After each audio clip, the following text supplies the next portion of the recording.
les experts de l'IMO, le débat. Et j'ai dit on va parler viager aujourd'hui. Et à mes côtés, Sophie Richard, la fondatrice de Viagimo. Bonjour Sophie. Bonjour. Et à ma droite, Sylvain Journet, référent viager du réseau Expertimo. Je l'ai bien dit? C'est ça, tout à fait. Eh bien super, bonjour à tous les deux. Bonjour Sophie. Alors, on va essayer de faire les choses très simplement. Ceux qui nous écoutent et qui nous regardent depuis un petit moment savent très bien qu'à chaque fois, je suis extrêmement frileuse à l'idée de parler du viager. Mais on va essayer d'expliquer, alors pourquoi je suis très frileuse, mais comme la plupart des Français évidemment au démarrage, parce qu'on est beaucoup d'entre nous à dire est-ce que ce serait pas un tout petit pari sur la mort, mais on va venir sur le fait qu'il existe aujourd'hui des montages qui font que des gagnants, c'est-à-dire les seniors vendeurs et les moins seniors acheteurs. Alors déjà, on pourrait résumer un petit peu ce que c'est que le viager et quel type de viager il existe. Alors je ne sais pas lequel de vous deux souhaite démarrer. Oui, je veux bien. Alors le viager, pour faire simple, c'est de la monétisation du patrimoine. Donc on va avoir un vendeur. Ils sont 78% en France à être propriétaires de leurs biens. Ils ont entre 60 ans et 90 ans en moyenne. Ils détiennent un bien immobilier et ils vont le monétiser, le monnayer en revenus complémentaires pour assurer une meilleure vie, une meilleure retraite. D'accord. Et en face, on a des acquéreurs qui vont vouloir investir dans la pierre, qui reste une valeur refuge. À l'heure d'ailleurs où les perspectives de ponction sur l'épargne inquiètent de plus en plus, ils investissent dans une valeur refuge et de manière décotée quand on investit en viager occupé. Voilà, parce que vous le dites, Sophie, il y a différents types de viagers. Donc le viager occupé, Sylvain, ça veut dire que je vais, moi, senior, vendre une partie de la propriété, pardon, carrément de ma maison, mais continuer à l'occuper. Tout à fait. Et c'est pour ça que mon acheteur, il va payer moins cher, parce que pour l'instant, il n'en aura pas l'usage. C'est exact. En fait, le principe du viager occupé, c'est de vendre son bien, de capitaliser sur son patrimoine en vendant son bien et en percevant les fruits de son vivant. De cette manière-là, il va pouvoir améliorer son quotidien, améliorer son niveau de vie, tout en restant chez lui et sans rien changer finalement à ses habitudes. Mais toute la difficulté effectivement de ce système très classique, puisque c'est le plus courant, le viager occupé, oui. C'est quand même de se dire quand on est acheteur, certes je vais payer moins cher le bien immobilier, mais je ne sais pas quand j'en aurai l'usage. Et quelque part, j'ai hâte d'en avoir l'usage. Et plus tôt je l'ai, moins bonne est la nouvelle pour le propriétaire vendeur. Alors, pas forcément. En réalité, acheter un viager, c'est aussi investir dans de l'immobilier dans des conditions assez attractives. On le rappelle, le principe du viager occupé, c'est d'acheter un bien immobilier qui est assez fortement décoté en fonction de l'âge du ou des vendeurs. Et cela permet, pour certains aujourd'hui, plutôt que d'acheter de l'investissement locatif, eh bien on va s'orienter vers l'achat en viager occupé de manière à réaliser, j'allais dire, un achat assez intéressant grâce à cette décote, mais aussi, et je le vois beaucoup aujourd'hui, les acheteurs donnent du sens à leur investissement en achetant en viager. Oui, mais c'est pas. Alors du coup, Sophie, j'ai envie de dire, c'est pas forcément pour tous ceux qui nous regardent et qui veulent, par exemple, devenir propriétaires tout de suite de leur résidence principale. Alors le viager occupé va vraiment s'adresser à des investisseurs qui veulent anticiper leur future retraite, que ce soit des salariés ou des TNS, travailleurs non salariés, des commerçants, des artisans, qui savent très bien qu'ils n'auront pas ou très peu de retraite. Donc ils sont invités le plus rapidement possible à investir. Donc dans de l'immobilier décoté, c'est le viager occupé. Effectivement, ça donne du sens parce qu'ils n'en ont pas toujours conscience, mais en investissant dans le toit d'un aîné, ils vont investir dans leur autonomie. Ouais. Et au-delà d'un sujet d'argent, investir dans l'autonomie d'un senior, c'est avant tout une question de dignité parce qu'un senior, on les rencontre tous les jours, ne veulent dépendre ni de l'État, ni de leurs enfants. Donc c'est vrai que c'est un moyen de financement de la dépendance et on sait que le financement de la dépendance en France, c'est un cocktail explosif pour les finances publiques parce qu'entre l'allongement de la durée de vie, la chute de la natalité adossée à une hausse du chômage, c'est une véritable bombe à retardement. Donc vendre en viager va permettre d'aider un vendeur à mieux vivre aujourd'hui et à un investisseur à mieux vivre demain, à ne pas confondre avec le viager libre. Alors justement, puisqu'on a parlé du viager occupé, c'est celui qu'on connaît le plus, mais celui qu'on voudrait le plus, c'est peut-être le viager libre, non ? Alors le viager libre est assez méconnu, il représente environ 15% des transactions et là on va s'adresser plutôt à des investisseurs qui veulent habiter leur résidence principale. Il va favoriser les primo-accédants notamment, voire les étudiants et ça c'est la bonne nouvelle d'aujourd'hui. Quand on investit en viager libre, ça permet d'ouvrir le panel de l'accession à la propriété, c'est un tremplin à la propriété en somme. Si j'achète aujourd'hui un bien, j'ai un couple par exemple qui jette son dévolu sur une maison de 300 000 €, qui va avoir recours à l'emprunt qui a un apport de 50 000 euros. Ça veut dire qu'elle va faire un emprunt de 250 000 euros. Ouais. La mensualité sera près de 1 600 euros et surtout le coût de financement de 130 000 euros en totalité. En plus, ouais. Si je devais acheter ce même bien d'une valeur de 300 000 euros, toujours avec un apport de 50 000 pour comparer ce qui est comparable, je vais avoir un viager libre de 1 150 euros par mois. Donc je fais déjà une économie de 450 euros par mois. Et c'est un réel coup de pouce pour les primo-accédants parce qu'on sait que les salaires au tout début de la carrière sont au plus bas niveau. Ouais, bien sûr. Donc j'économise 450 euros par mois sur ma mensualité. Et surtout, j'économise les 130 000 euros du coût de financement. Parce que quand j'achète, je suis emprunteur, j'achète un bien de 300 000 euros. Aujourd'hui, je dois avoir une capacité d'endettement de 430 000 euros. C'est énorme, c'est énorme. Alors qu'en viager, je suis vraiment sur une épargne de 300 000 euros et j'investis, comme dans le cadre d'un emprunt classique, progressivement dans le temps. C'est ça l'avantage du viager libre. Et peu de gens connaissent ce moyen d'accéder à la propriété. Mais enfin, le viager libre, j'en trouve beaucoup, Sylvain, parce que moi, c'est ça aussi ma question. C'est que moi, vous m'avez convaincu, j'arrive, super. Alors effectivement, comme disait Sophie très justement, il y a moins de ventes en viager libre qu'en viager occupé. Cependant, là où je rejoins complètement Sophie, ça la permet aussi, côté vendeur, de pouvoir augmenter ses revenus tous les mois et dans le cadre d'un viager libre, de pouvoir par exemple financer une résidence senior ou une maison de retraite.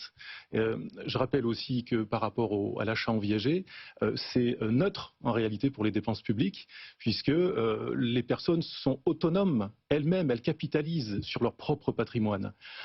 J'ajouterai également une chose extrêmement importante par rapport au viager occupé. Pourquoi une personne en viager occupé ou en viager libre va vendre ? Principalement pour des raisons économiques.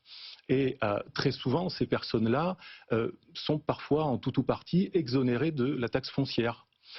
En vendant en viager, on fait répercuter à nouveau la taxe foncière sur le plus jeune. Exactement. Oh, le coquin. Et du coup, parce que à partir de quel âge on est exonéré de taxe foncière déjà? Alors, ça dépend de l'âge et des revenus. Oui, je crois que c'est 75 ans, voilà, plus les revenus. D'accord. Mais la raison principale d'une vente en viager étant, comment dirais-je, l'économie. Enfin, c'est un besoin d'augmenter ses revenus. Souvent, ces gens-là en sont exonérés. Donc, du coup, on répercute à nouveau une taxe foncière qui sera payée du coup par l'acheteur. Et c'est pour ça que c'est neutre au niveau des dépenses publiques. Et pour répondre à votre question, Marie, en fait, les viagers libres sont aujourd'hui de l'ordre de 15%, mais ça va être de plus en plus important. Pourquoi ? Parce qu'on a des vendeurs, soit qui quittent leur résidence principale pour partir en maison de retraite, soit qui ont une résidence secondaire et ils se rendent compte qu'ils n'y vont plus, soit ils ont une résidence locative qu'ils ne peuvent plus louer parce qu'un logement sera considéré comme énergétique et donc les passeurs thermiques sont interdits à la location. Mais on se retrouve face à des vendeurs qui ont 75 ans par exemple, qui n'ont pas l'argent ni l'énergie pour entreprendre des travaux, ce qui fait qu'on se retrouve face à des logements vacants, alors qu'en face on a des jeunes qui souhaitent devenir propriétaires de leur logement et qui ne peuvent pas parce que pression fiscale, pression des prix de l'immobilier. Donc on se rend compte que le marché va réguler de plus en plus de biens mis en vente en viager libre pour permettre à tout à chacun de devenir propriétaire grâce à ce canal. Ça m'intéresse votre exemple d'investissement locatif. Est-ce que concrètement, vous pourriez me donner un exemple? Ça veut dire quoi techniquement? J'ai une personne âgée qui avait un bien à la location, qu'elle considère comme étant énergivore ou qu'elle souhaite tout simplement céder. Comment ça se passe en fait, résultat des courses? Ce viager libre que je vais vendre, ça va vouloir dire quoi en termes de propriété pour l'acheteur? Alors, ça veut dire quoi? Ça veut dire par exemple, aujourd'hui, on a l'obligation de faire des DPE pour mettre en location. Le logement serait étiqueté G, interdiction de louer. FC 2028. On demande aux propriétaires d'entreprendre des travaux, ils ne peuvent pas ou ne veulent pas. Ce qui fait que le logement, au lieu de rester dormir, on va pouvoir le vendre en viager libre. Le vendeur va obtenir une rente viagère qui sera supérieure à son loyer, une rente viagère qui sera défiscalisée à hauteur de 70%. On voit bien que la fiscalité sur LMP se modifie comme sur le logement vide à l'année. Donc au lieu d'avoir 50% d'abattement ou 30% si on est en location vide, là on a un abattement de 70%. Ça veut dire que mon vendeur va vraiment gagner en pouvoir d'achat.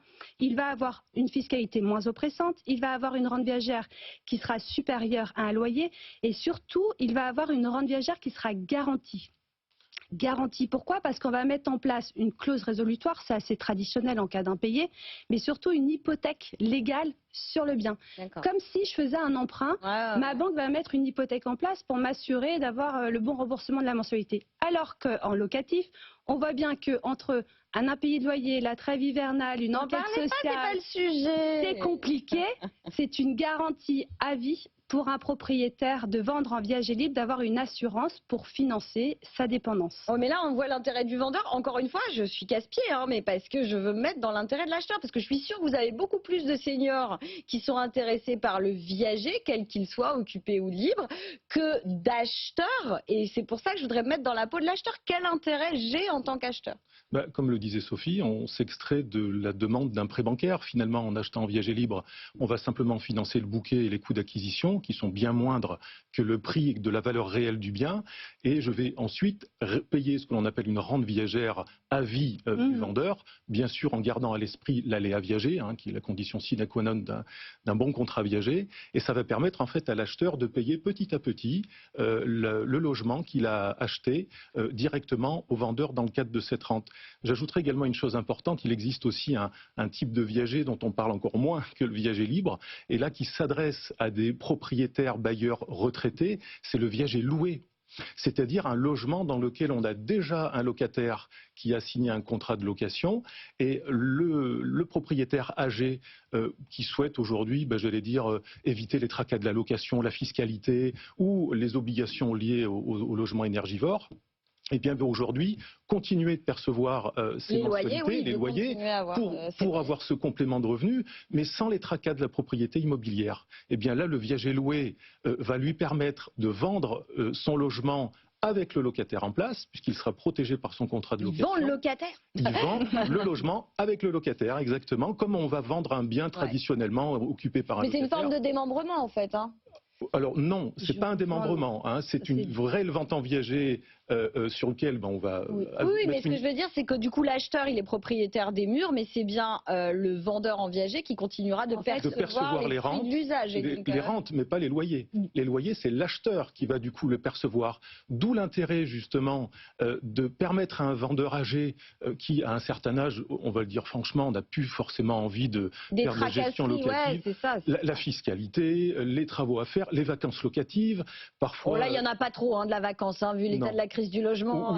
Ou les loyers impayés, bref, tous les tracas de la location. Il va se débarrasser de tout ça au profit d'une rente viagère, comme le disait Sophie, qui est garantie à vie. Et c'est l'acheteur, lui, qui va investir en achetant dans des conditions beaucoup plus favorables, en payant les rentes à la personne âgée, mais en percevant dans le même temps les loyers. Et c'est lui qui va gérer finalement la location. Et si je dois rebondir justement sur votre question, les avantages pour un acquéreur d'investir en viager, on en parlait tout à l'heure, ça va aussi lui permettre, déjà pour un vendeur peut-être d'échapper à l'IFI, et également pour un acquéreur, parce que quand on achète un viager occupé, c'est ce qu'on appelle de l'immobilier décoté. Je peux également donner un exemple pour qu'on puisse mieux transposer. Si j'achète un bien toujours d'une valeur de 300 000 € à une femme de 74 ans, la décote elle est de 50%. Ça veut dire que j'ai un acquéreur qui souhaite anticiper, sécuriser sa future retraite, qui va acheter un bien sur une valeur occupée de 150 000 €. Ces 150 000 €, soit je les verse tout de suite, ce qu'on appelle de la vente au comptant, c'est un 100% bouquet en quelque sorte, soit je vais verser un bouquet de 50 000 € et une rente viagère de 550 € par mois, pendant toute la vie durant du vendeur. Ça veut dire que j'ai un acquéreur qui investit sur un placement refuge, sécure, l'immobilier, la pierre reste la valeur préférée des Français. Il achète un bien donc décoté, il achète de manière échelonnée dans le temps. Je vous racontais tout à l'heure le coût du financement sur 20 ans qui est porté à 130 000 € pour un bien de 300 000 €. Et si j'emprunte sur 25 ans, c'est 170 000 € de coût de financement. Exit les 170 000 € de coût de financement. Et en plus, j'aide une personne âgée à mieux vivre son 3e et 4e âge. Donc c'est toute l'éthique qui entoure le viager. C'est un véritable pacte de confiance entre les générations. Et on le voit bien, la dette sociale est au cœur des débats politiques actuels. La solidarité nationale qui constitue le socle de notre pacte social ne suffit plus à rassurer ni les aînés ni les enfants.